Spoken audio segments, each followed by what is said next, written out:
Hello বন্ধুরা, বড্ডি special kitchen থেকে আমি চন্দ্রিমা। আজকে ভীষণ sorry for late post. Daily একটা রান্নার রেসিপি আমি তোমাদের সাথে শেয়ার করি, কিন্তু আজকে কাজের চাপে খুব লেট হয়ে গেছে। তাই আজকে যে রেসিপিটা তোমাদের সাথে শেয়ার করব দেরিতে, সেটা হলো অনবদ্য মূলো শাক। প্রথমে আমি এখানে সোনা মুগ নিয়েছি, মুগ ডালকে ভেজে নিয়েছি। ফুটন্ত অল্প গরম জলে সামান্য নুন দিয়ে ডালটাকে ছেড়ে দিয়েছি। ডালটা সেদ্ধ হবে কিন্তু গলবে না। জলটা শুকিয়ে গেলে নামিয়ে নেব।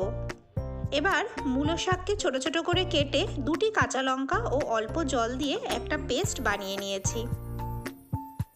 এবার কড়াইতে সর্ষের তেল দিয়ে ডালটাকে ছেড়ে দিচ্ছি। এর মধ্যে অল্প নুন, হলুদ, লঙ্কা গুঁড়ো ও অল্প জিরে গুঁড়ো দিয়ে ভালো মতো নাড়াচাড়া করে ভেজে নিচ্ছি।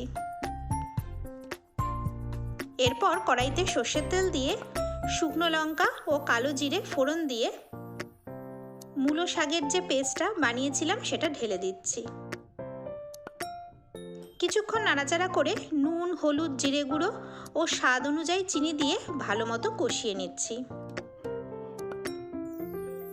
যখন শাকের জলটা শুকিয়ে আসবে, ভাজা মুগ ডালগুলো যোগ করে দেব এবং ভালো মতো মিশিয়ে নেব।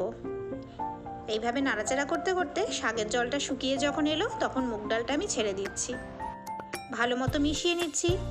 কিছুক্ষণ পর বাকি ডালটাও দিয়ে দিলাম। এরপর ভালো মতো মিশিয়ে নামিয়ে নেব।